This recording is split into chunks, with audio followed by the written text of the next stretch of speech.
Hi friends, இன்னைக்கு நம்ம பார்க்க போகிறது சண்டே மார்னிங் பிரேக்ஃபாஸ்ட்டுக்கு என்னடா செய்யலாம்னு சொல்லிட்டு நீங்கள் யோசிச்சுட்டு இருக்கீங்களா?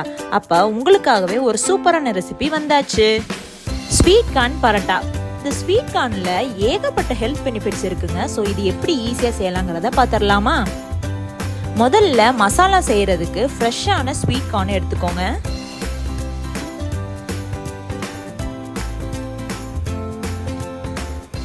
அதோட ஸ்கின்னை நல்லா ரிமூவ் பண்ணிட்டு க்ளீன் பண்ணி எடுத்துக்கோங்க.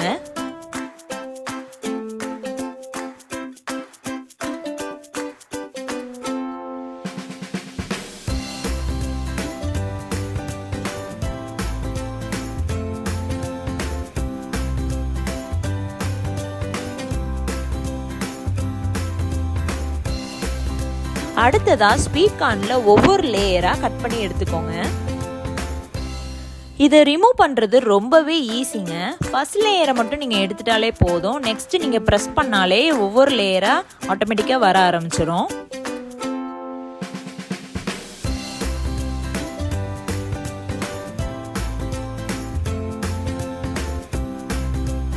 இது மாதிரி எல்லாத்தையுமே ரிமூவ் பண்ணிட்டு எடுத்து வச்சுக்கோங்க. இப்போ மிக்ஸி சார் எடுத்துக்கோங்க. தண்ணி சேர்க்காம கொரகொரப்பா அரைச்சி எடுத்து வச்சுக்கோங்க.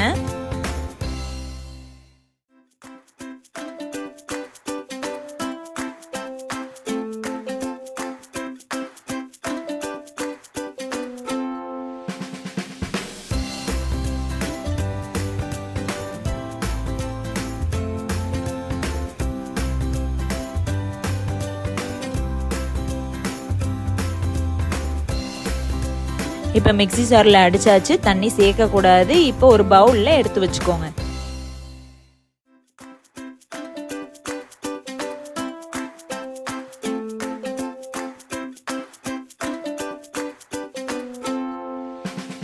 பரோட்டா செய்யறதுக்கு நம்ம மசாலா ரெடி பண்ண ஆரம்பிச்சிடலாம். அதுக்கு ஒரு கடாயில ஆயில் சேர்த்துக்கோங்க. இதுல 1 டீஸ்பூன் கடுகுளுந்து சேர்த்துக்கோங்க.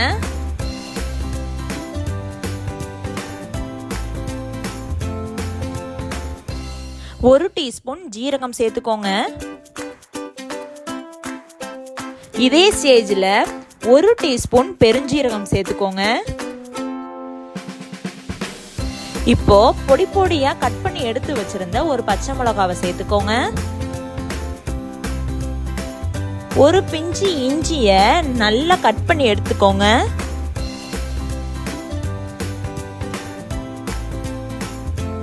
இது நல்லா பொரிப்பட ஆரம்பிச்சதும் 2 டீஸ்பூன் கடலை மாவு சேர்த்துக்கோங்க. இது எல்லாத்தையுமே நல்லா கலந்து விட்டுக்கோங்க. இதுல ஆயில் கொஞ்சம் அதிகமா சேர்த்துக்கிறதுனால டேஸ்ட் ரொம்பவே நல்லா இருக்கும்.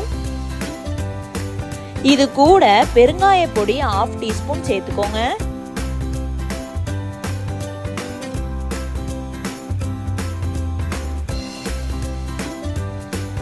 இதை நல்லா கிளறி விட்டுட்டு ஒரு பெரிய வெங்காயத்தை கட் பண்ணி சேர்த்துக்கோங்க.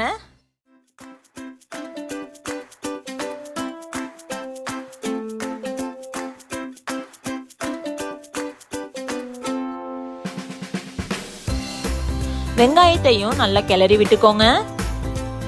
இப்ப நம்ம ஆல்ரெடி அரைச்சி எடுத்து வச்சிருந்த ஸ்வீட் கார்னையும் சேர்த்துக்கோங்க.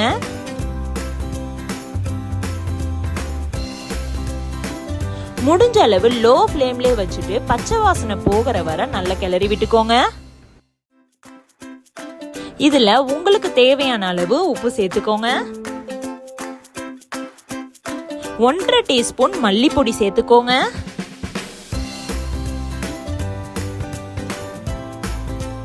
உங்களுடைய காரத்துக்கு தகுந்தாப்புல மிளகாய் பொடி சேர்த்துக்கோங்க. நான் 1 டீஸ்பூன் மிளகாய் பொடி சேர்த்திருக்கேன். இது கூடவே சாட் மசாலா 1/2 டீஸ்பூன் சேர்த்துக்கோங்க. இதோடைய பச்சை வாசனை போகிற வரை நல்லா கிளறி விட்டுட்டே வாங்க.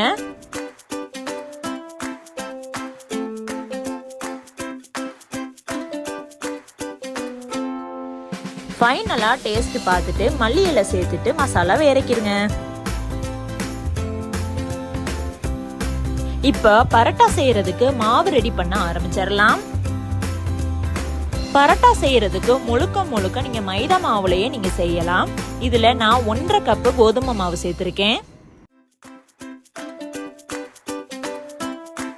1/2 கப்பு மைதா மாவு சேர்த்திருக்கேன். உங்களுக்கு பிடிக்கலன்னா கோதுமை மாவுல ஸ்கிப் பண்ணிட்டு மைதால சேர்த்துக்கலாம். இப்ப இதுல 1/2 டீஸ்பூன் சால்ட் சேர்த்துக்கோங்க. இப்ப இது எல்லாத்தையுமே நல்லா கிளறி விட்டுக்கோங்க.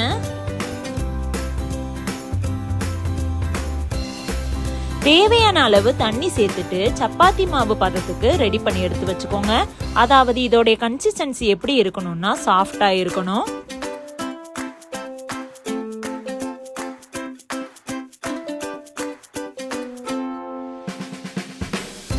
மாவை ரெடி பண்ணிட்டு இதை 5ல இருந்து 10 நிமிஷம் நல்லா ரெஸ்ட்ல விட்டுருங்க.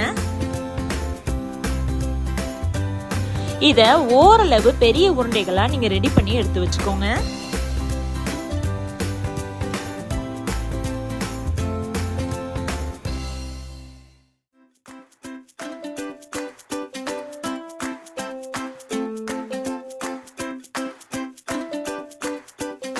இப்போ மாவுல டிப் பண்ணி எடுத்து வச்சுக்கோங்க. உங்களுக்கு பரோட்டா நல்ல ஃப்ளேவர் கொடுக்கணும்னா வெள்ளை எள்ள மல்லி இலையோட சேர்த்து பிரஸ் பண்ணி தேய்ச்சி வச்சுக்கோங்க.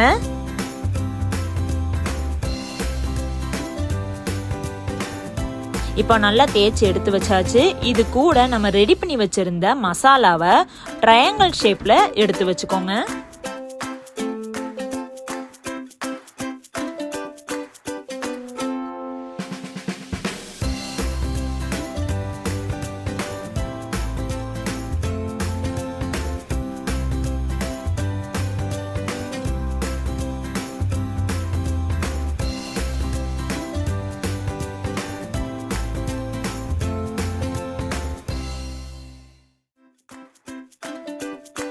இது மாதிரி முக்கோண ஷேப்ல எல்லா பரோட்டாவையும் ரெடி பண்ணி எடுத்து வச்சுக்கோங்க.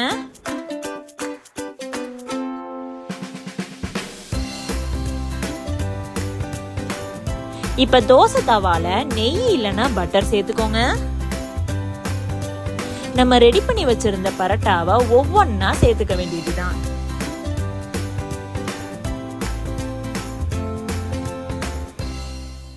இப்ப 2 பக்கமும் டோஸ்ட் பண்ணி எடுத்துக்க வேண்டியதுதான். ஒரு சூப்பரான பரோட்டா ரெடி ஆயாச்சு. இப்ப பாருங்க எவ்வளவு சூப்பரா வந்திருக்கு. இந்த பரோட்டா ரெசிபிக்கு பக்கத்துல சைடிஸ் தேவையே இல்லைங்க. இதை அப்படியே சாப்பிடலாம். உள்ளேயே எல்லா மசாலாவும் கவர் ஆயிருக்கும். ஸோ இது மாதிரி சூப்பரான ஈஸியான ரெசிபியை வீட்டில் செஞ்சு சாப்பிட்டு பார்த்துட்டு எப்படி இருக்குன்னு கமெண்ட் பண்ணுங்க. இது மாதிரியான பல ரெசிபிஸ் வேணும் நீங்க நினைச்சீங்கன்னா என்னுடைய பேஜை சப்ஸ்கிரைப் பண்ணி வச்சுக்கோங்க. பக்கத்துல இருக்கிற பெல் ஐகான்ல ஆல்ங்கிற ஆப்ஷனை கிளிக் பண்ணி வச்சுக்கோங்க. நெக்ஸ்ட் வீடியோல சந்திப்போம். டாடா பாய்.